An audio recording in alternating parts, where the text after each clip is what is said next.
আমার জীবনটা পুরাই তেজপাতা, তোমারটা কি পাতা?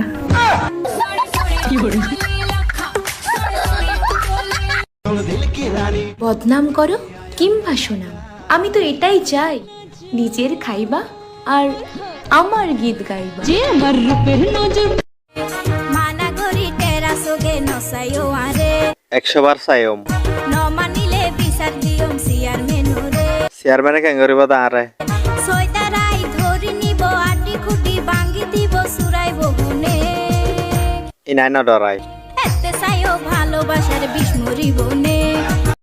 উপরে আকাশ নিচে ঘাস, ভালোবাসলেই খাইবা বাস।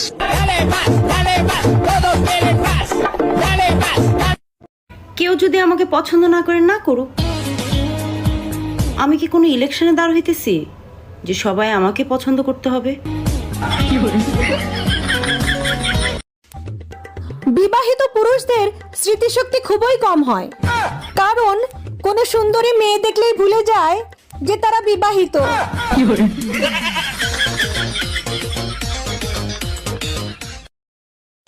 চরিত্র সবারই ভালো। পুরুষের জীবনে একটাই সমস্যা, আর সেটা হলো বউ। কেউ নিয়ে আসার জন্য কাঁদছে, আর কেউ নিয়ে এসে কাঁদছে।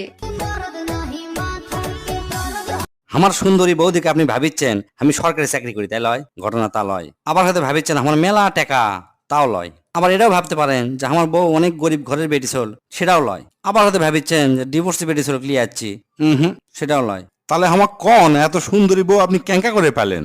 আরে ভাই, আমার বউ আমার পাড়ারই বেটি ছিল। উনি ক্যাঙ্কা করে বেন জানছে যে আমি ভালো রান্না করা পারি, বাসন মাজা পারি, কাপড় খাজা পারি, ঘর মোছা পারি, অর্থাৎ বাড়ির সব কাম করবে পারি। ওই জন্য আমাকে বিয়ে করছে। টুম্পা ভাবি পহেলা বৈশাখের জন্য কি সুন্দর একটা শাড়ি কিনছে, আর আমার ফকির জামাইটা আমারে কিচ্ছু কিনা দেয় না। তোর জাত গোষ্ঠী ফকির, আলমারি ভরা শাড়ি ওগুলো কি তোর বাপের বাড়ি দিয়ে নিয়ে আইছস? এই টুম্পা ভাবি তোমারে ফোন দিছে কেন? লাউড দিয়ে রিসিভ করো তো। হ্যালো অরুণ ভাই, থ্যাংক ইউ সো মাচ পয়লা বৈশাখে এত সুন্দর একটা শাড়ি দেওয়ার জন্য। হ্যালো, কে? আমি অর্ণব। আপনি? হ্যাঁ বলেন। আমি তোমার সাথে প্রেম করতে চাই। এই কি বলেন এসব? আমার কি প্রেম করার বয়স আছে? এই শুনছো, আজকে বিকালে কাল বৈশাখী আসবে, ইলিশ পোলাও করবা না মাংস পোলাও করবা? কাল বৈশাখী জ্বর আসলে ইলিশ পোলাওটাই ভালো হবে, ইলিশ পোলাও করব। তুমি এক কাজ করো, তোমার মায়ের ফোন দিয়ে জিজ্ঞেস করো, সে যেটা ভালো খায় সেটাই তৈরি করো। আমার মা কাল বৈশাখী, আজ তুই শুধু বাসায় আয়, আজ তোরে কাল বৈশাখী তাণ্ডব দেখাবো। এই গরমে কি রান্না বান্না করা যায়? এই লোকটার আমার জন্য একটুও দয়া হয় না। একটা এসির বিলি তো ঠিক মতো দিতে পারো না, এখন কি বলতে চাও রান্নাঘরেও এসি লাগাই দেবো? সব থেকে বেশি গরম রান্নাঘরে। আমি বুঝি না রান্নাঘরে কেন এসি লাগায় না। যে ঘরের বউ রান্না করে তাদের এসি কেনার ক্ষমতা নাই, আর যাদের ক্ষমতা আছে তার ঘরের বউ রান্না করে না, এর জন্য রান্নাঘরে এসি লাগায় না। এই শুনো, আজকে ইলিশ পোলাও করব না কাচ্চি বিরিয়ানি করব, কোনটা খাবা বলো? গরমের ভিতর বিরিয়ানি খেয়ে সহ্য করতে পারবো না, তুমি এক কাজ করো, ইলিশ পোলাও রান্না করো। গরমের ভিতর তিতা খাওয়া ভালো, তাই করলা দিয়ে ডাল রান্না করছি। তিতা ডাইলে যদি রান্না করে থাকো তাহলে আমারে জিজ্ঞেস করতেছো কেন? মা বলছে স্বামীর কাছে শুনতে, করতে বলে নাই। শুভ নববর্ষ ভাবি, বছরের প্রথম দিনটা আমি আপনার সাথে কাটাতে চাই। শুভ নববর্ষ অরুণ ভাই, আপনার কথা শুনে সত্যি অনেক লজ্জা পাইছি। এতে লজ্জা পাওয়ার কি আছে? বছরের প্রথম দিনটা কি আপনি আমার সাথে কাটাতে চান না? কাটাতে তো চাই, কিন্তু তপস্যা ভাবি যদি জেনে যায় তাহলে কি হবে? বউ জেনে গেছে, এবার পয়লা বৈশাখ দুজনের আইসিইউতে কাটবে। পহেলা বৈশাখের ব্রেকিং নিউজ নিয়ে আমি আবারও হাজির হলাম আপনাদের কুতকুতি ভাবি। শিরোনামের শুরুতেই থাকছে খাওয়া দাওয়া। বৈশাখের শুরুতে ধনী গরিব সকলেই তো খেতে চায় ইলিশ ভাজা আর পান্তা। ধনীরা খাচ্ছে ইলিশ ভাজা পান্তা, সাথে অনেক পদের ভর্তা, আর মধ্যবিত্তরা খাচ্ছে ভুনা খিচুড়ি আর মাংস ভুনা, আর একদম গরিব যারা তারা খাচ্ছে পুটি ভাজা পান্তা সাথে শুটকি ভর্তা।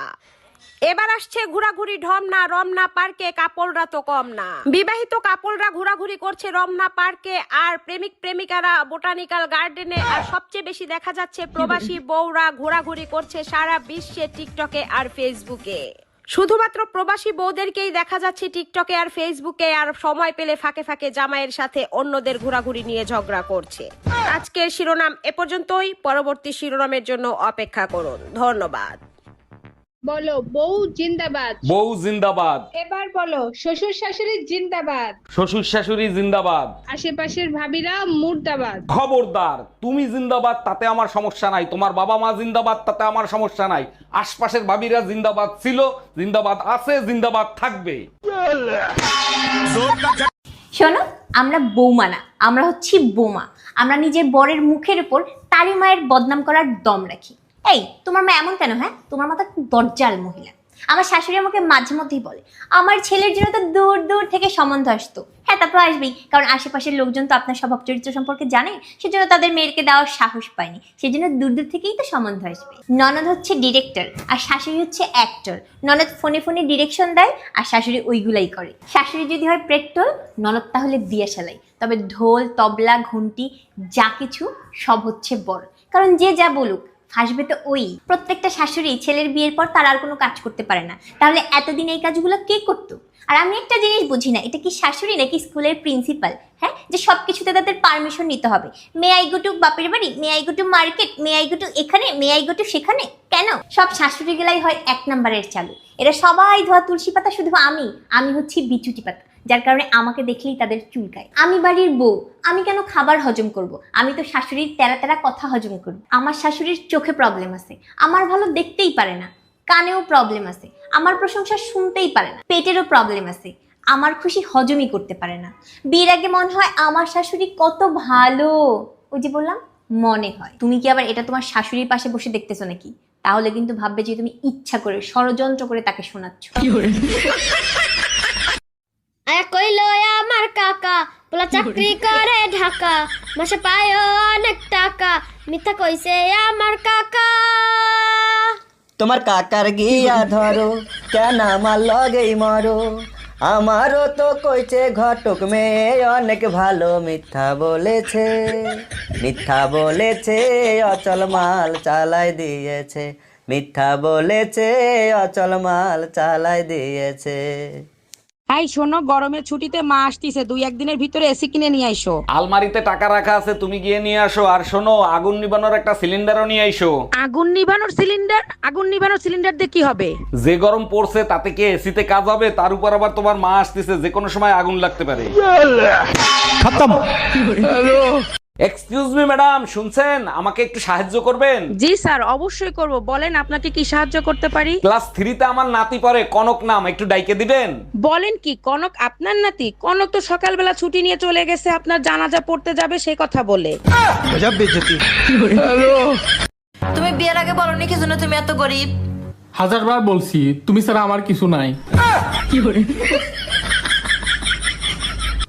নানার বয়সী বেড়া মেসেজ দিয়ে বলে বন্ধু হতে পারি? শয়তান বুইরা, তোর নাতি বিয়া দিবি?